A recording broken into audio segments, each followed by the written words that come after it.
In this episode, we'll continue to pay tribute to some of the thriving African American cities and towns that were deliberately destroyed in the US.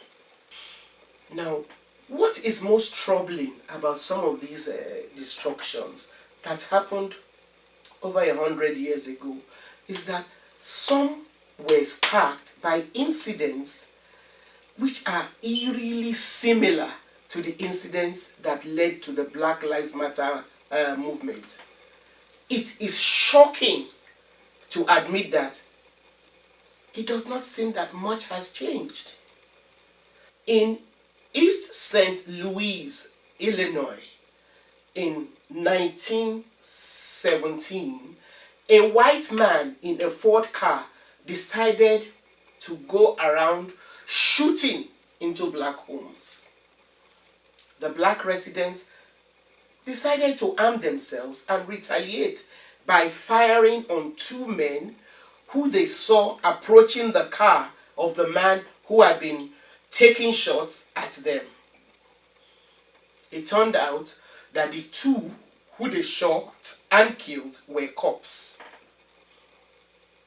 Rather than have the shooters arrested and tried to get to the truth about what occurred, a mob of white people who seemed to have been waiting for just such an event went on a rampage. The mob killed about 50 black people and drove 6,000 others out from the city. Let me try and drive home just how vicious the attack was by a quote from the St. Louis Post-Dispatch from their archive.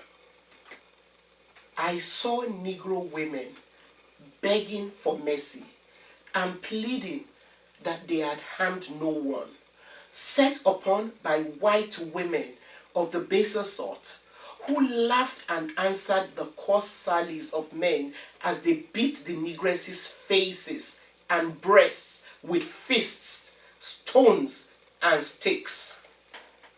End of quote. This is an account by an eyewitness to the event, a reporter, Carlos F. Hurd. He wrote this the day after watching a white mob stone and murder black people indiscriminately on the streets of East St. Louis on July 2nd, 1917.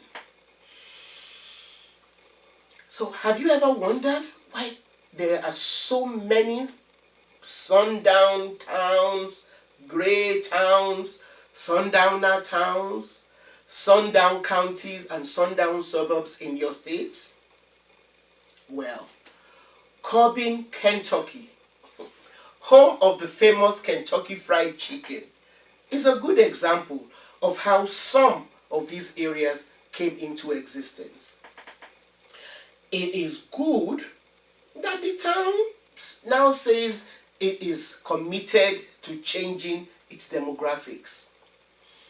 When I checked what its current demographics is in order to write this episode, it turns out in this year 2022, it has 0.26% African Americans and 0.31% Native American population.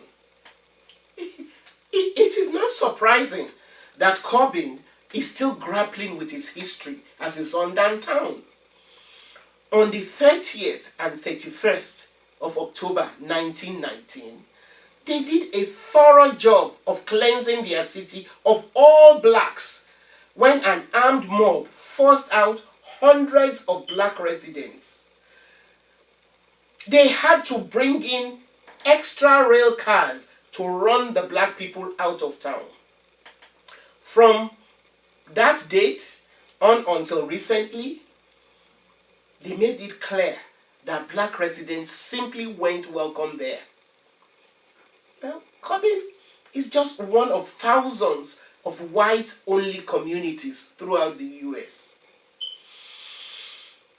Now, research shows that 1919, the year immediately after the First World War, which ended in November 1918, was a particularly bloody one for African Americans.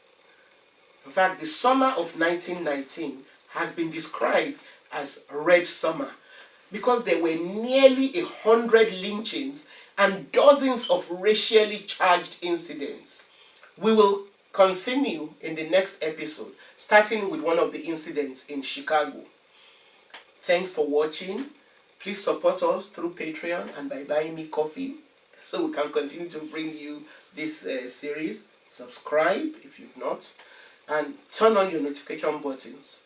Please don't forget to share our videos with all your contacts and keep those comments coming.